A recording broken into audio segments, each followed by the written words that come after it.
Hey everybody, Ed here with the Digital Digest, and today I wanted to share a quick unboxing and first look at the Microsoft Surface 3, priced at $599 US. The 128 gig model has 4 gigs of RAM, so that's twice the internal storage and twice the RAM of its 64 gig counterpart for a $100 premium. Now, I've already established that the Surface 3, at least the 64 gig model, sets a new standard in the tablet world, in my opinion, especially for its price point.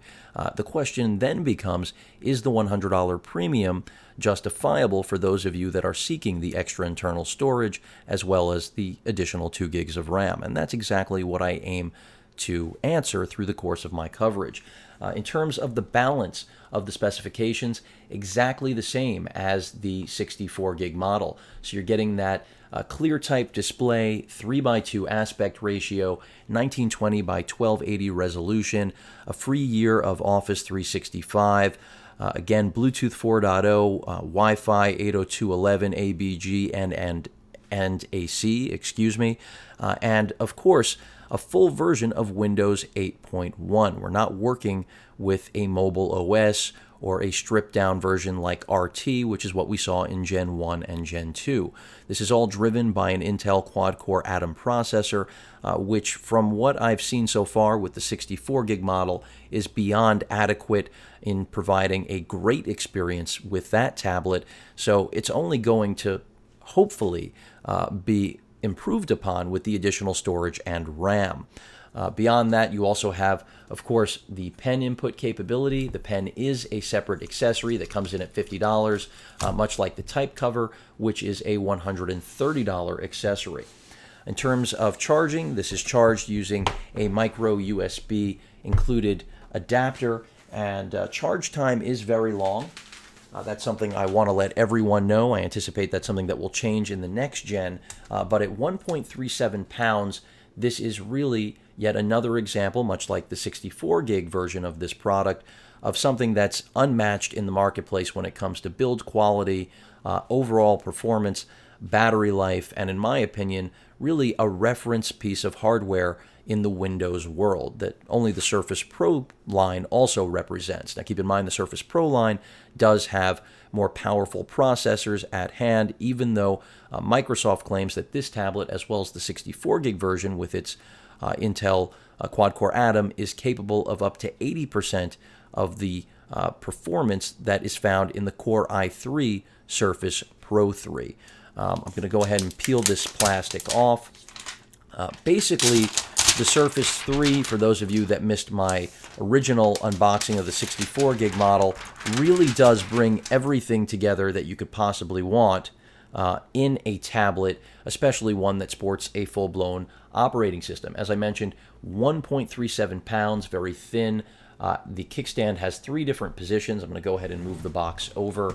And right here on the right-hand side, you have all of the critical input, or outputs rather, I should say. It's basically everything that you're going to be dealing with, from its micro display port to the USB 3.0 port, as well as the micro USB charging port and the headphone mic jack. Now, that is, of course, a combo jack. You can see right here we also have a micro SD card slot for storage expansion, and I mentioned that the kickstand has 3 different positions. So this looks a lot like the Surface Pro 3 and performs very similarly, at least in terms of Microsoft improving the range of motion on the kickstand.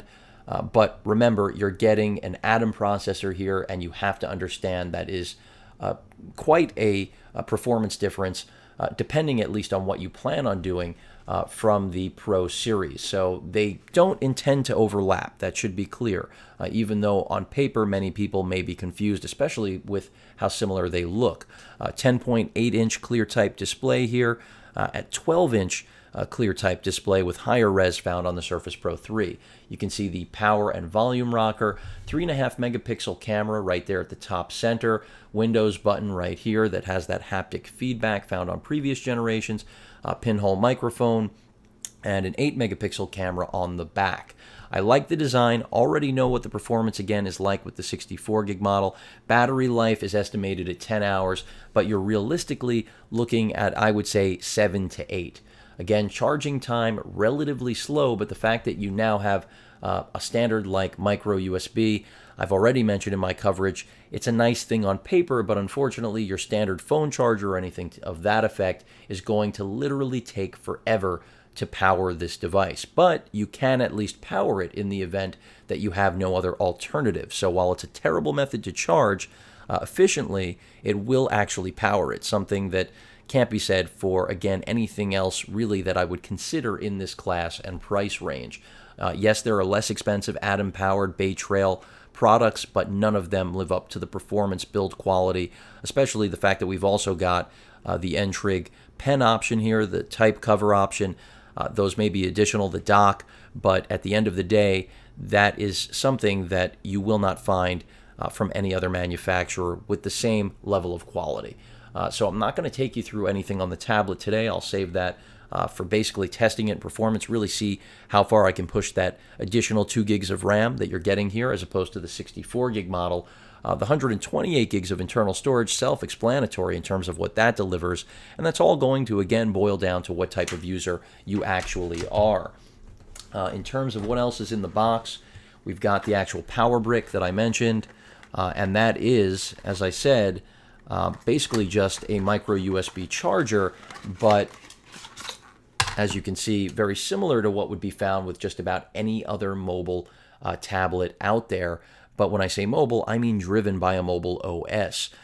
So that's what is really unique about this generation of the Surface. Not only did Microsoft abandon RT, which was, in my opinion, a very solid move, but they also introduced a product that, in my opinion, really destroys much of the competition and renders mobile OS-based tablets obsolete.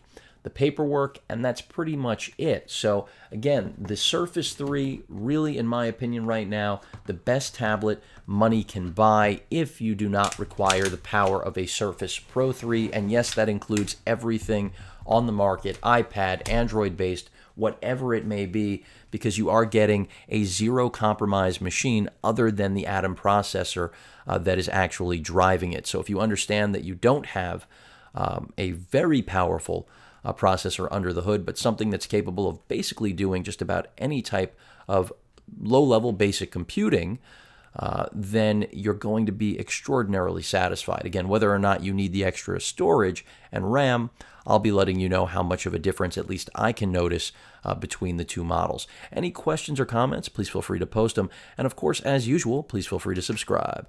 Later.